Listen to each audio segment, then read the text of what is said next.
Alright guys, this is episode 2. Hopefully you watched episode 1. That was where I got the Crown Vic from Copart, $635, and then basically stripped it all down and then started the process of trying to figure out how I was going to make the suspension work. So I'll just take it from there. Alrighty, getting ready to start part 2 here. And I'm looking at where to put the engine. And I like to use as much factory engineering as possible. So I was thinking about using this transmission crossmember as the new engine crossmember, and then just fabricating a transmission crossmember back here. And it'll move it back awfully far, as you can see, but that's exactly what I'm going for. So I'll put it on the cherry picker and see how close we can get. Okay, this is how it's sitting on the frame. I sure like the location as far as weight goes. What I think I'm going to do, I'm going to pull this cross member off.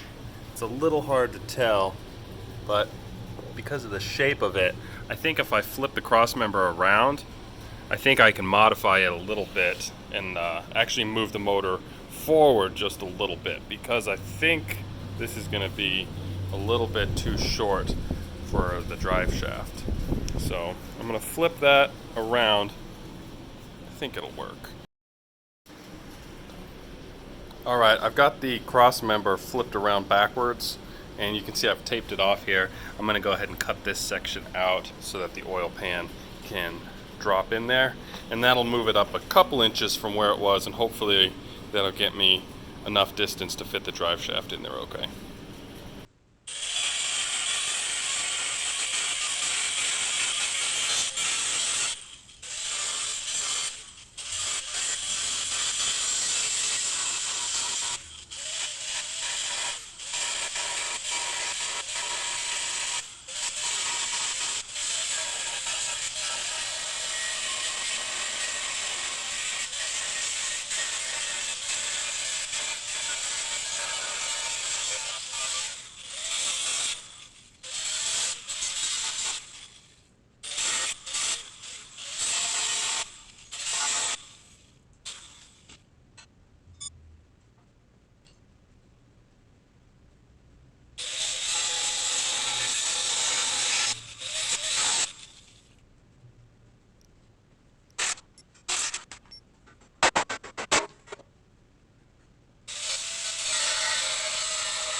Alright, so I've got it set up with the drive shaft hanging in there, and it's looking pretty good. It fits pretty nice. Let me see if I get a little light in there. So I had to make a little groove for it to fit around, but yeah, I think it'll work good. So I'm going to pull the motor off, and then I'll weld up the mounts, go from there.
All right, here's how it's looking.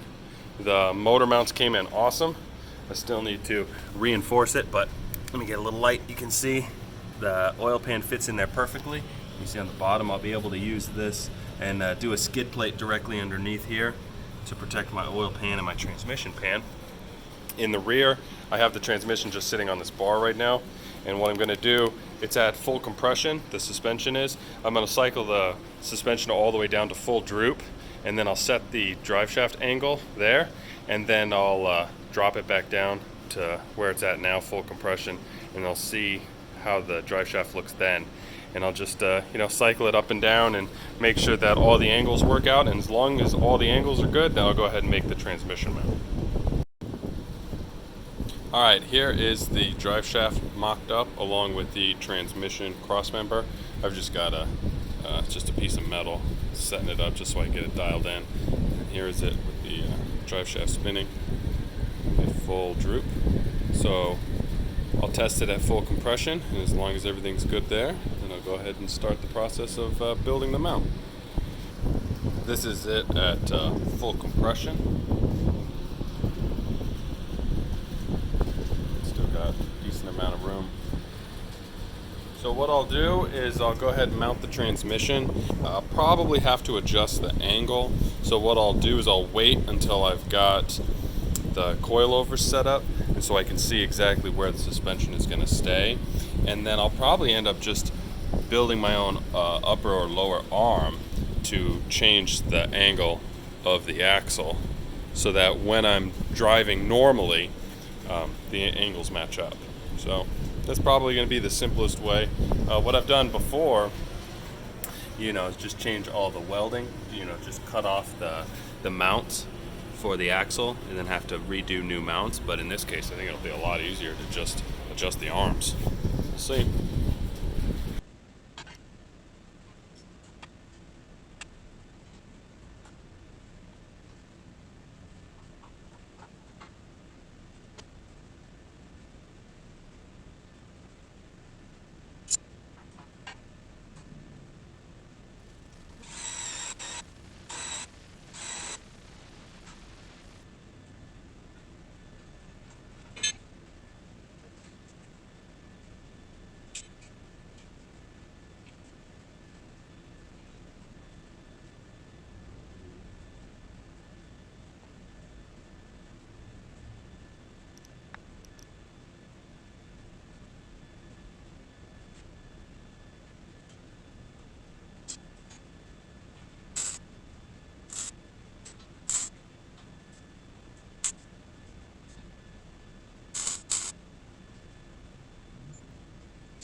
So this is the normal driving around height. So it still has about 20-25% drop left, and this is where it'll be. And so there's plenty of room for when it drops to where it doesn't interfere, and then at full compression it won't interfere. For the transmission crossmember, if it doesn't quite look strong enough, that's normal. I'm going to reinforce it from right here. I'm going to do some brackets that then bolt up to the roll cage. So I'll have a tube that goes across here that the seat ends up mounting to, that's going to be integrated into the roll cage, and then I'll mount it to that. So there'll be little bars here to support it. The way I built it though is it bolts in on the side here, and then it bolts in on the bottom, so that the entire engine transmission can be dropped out from the bottom, and that'll allow me to do pretty much whatever I want to with the roll cage on top without having to worry about anything interfering, because if this engine blows up, I can just drop it down underneath it and then throw a new one in, no problem. So it's going to need a little bit of reinforcements from the top, and then of course there's going to be a skid plate that goes from the front to the rear to protect both of these pans. But it's coming along. Alright, I'm on Copart here, and I just want to show you guys part of the reason why I'm building this. I just cannot believe how expensive these things have become. Alright, I'll show you guys what those UTVs go for, so you get an idea on how $4,000 compares for some of these off-road vehicles. Alright, here it is. Look at this thing. It's not bad. It's $7,800. But what does it say is run with this? Rollover and undercarriage, so a little bit unknown. But here we are, what? $8,600, man. That's over double what our budget's going to be. And it's still just a two-seater. And it's salvaged. Alright, here you go. So there's this a 3-year-old Rhino for $10,200. Alright, we've got a Can-Am Maverick coming up after this. I'll show you that one. Alright, here's the Can-Am. Look at this thing. It's almost $17,000, and this thing is beat up. So I could build 4 of these little pretend trophy trucks for the cost of this thing. Alright, let's see. $20,500 to some lucky winner in Texas.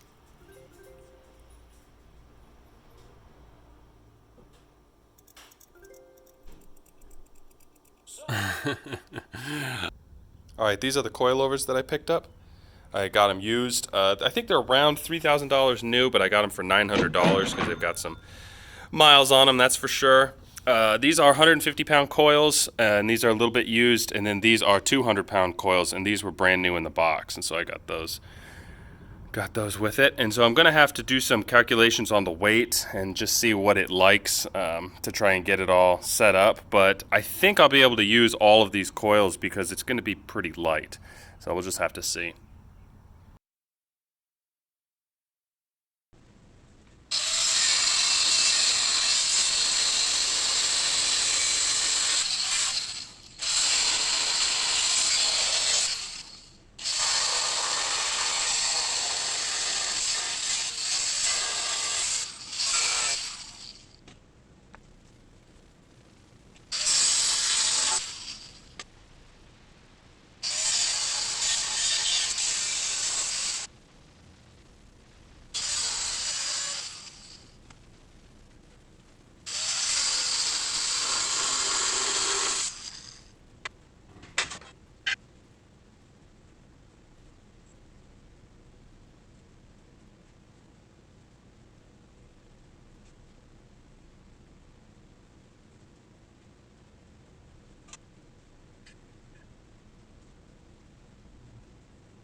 So here's the steel.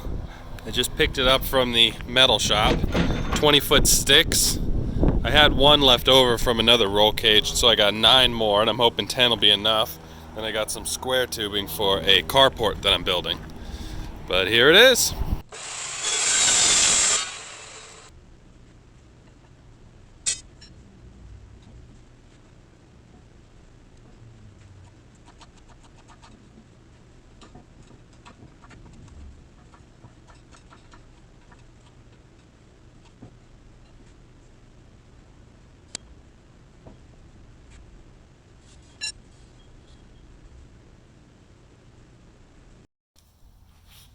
Alright guys, this is a little bit hard to tell, but this is the first bend, and you see how it's got these little ridges to it, these little ripples. So as soon as that came out, I realized I was using the wrong steel. And so I measured it, and this is, I think it's 090 wall.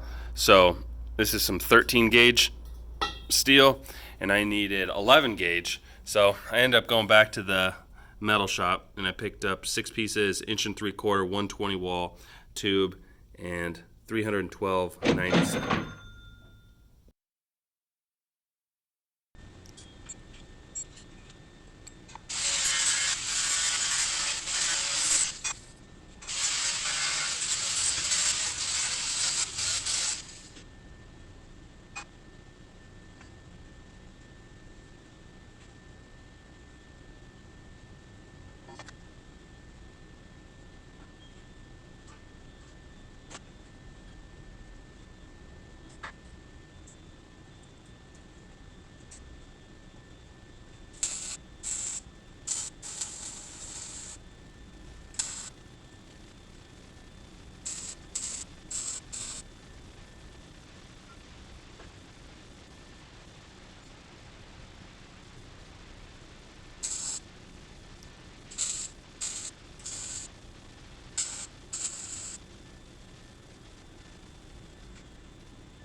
Alright, here's how it's looking now. You can see I just did a 45-degree angle cut on the top and the bottom. Each of these it's about 4 degrees inside, and so the top I just cut a little bit more than the bottom. That way it could fill in on that taper, but I'm really happy with how these come out. Other than that, everything's just kind of tacked right now.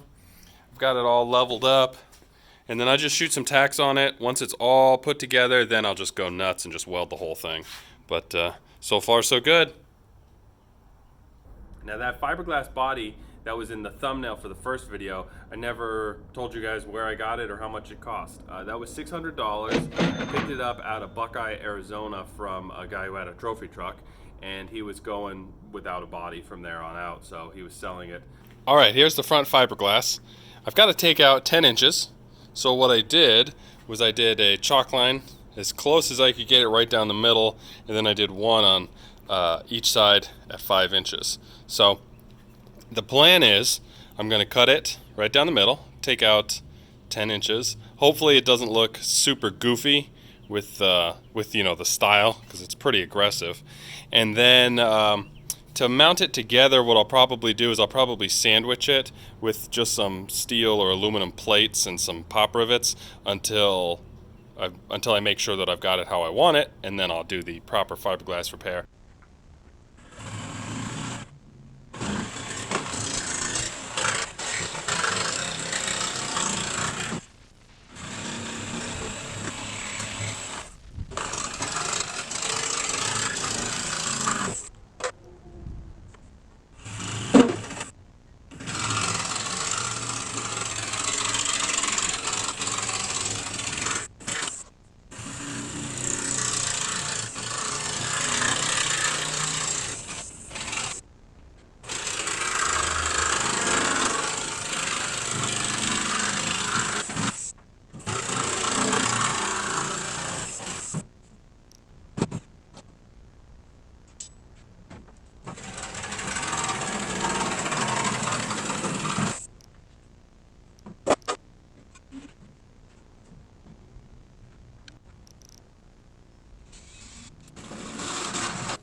Alright, this is how it looks. I was a little bit off with my measurements for the shock towers.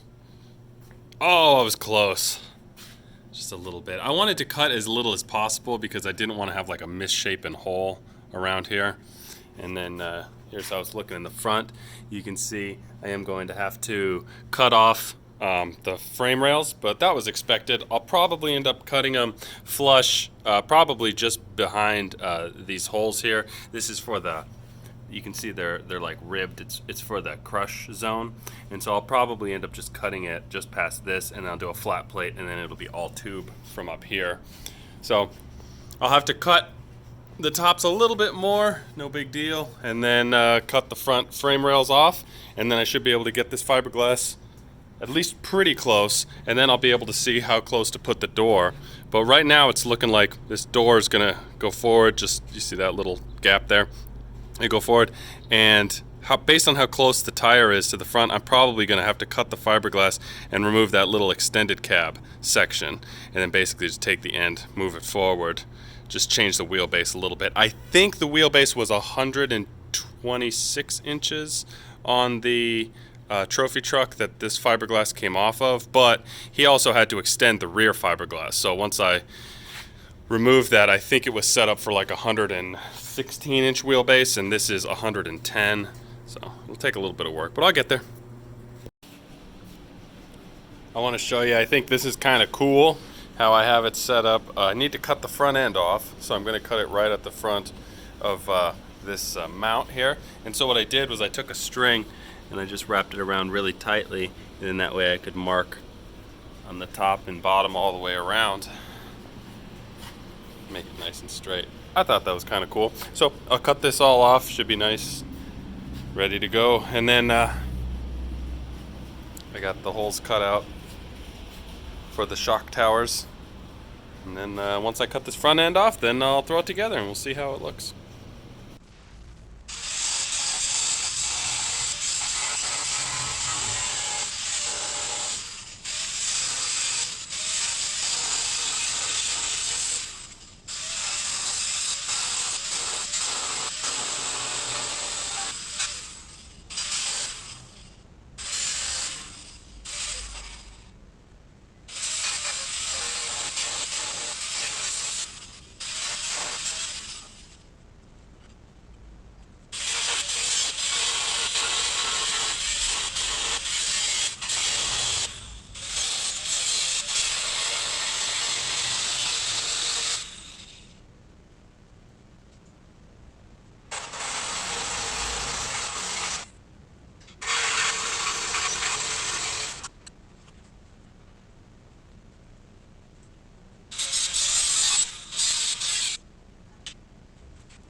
All right, here's how it's looking right now.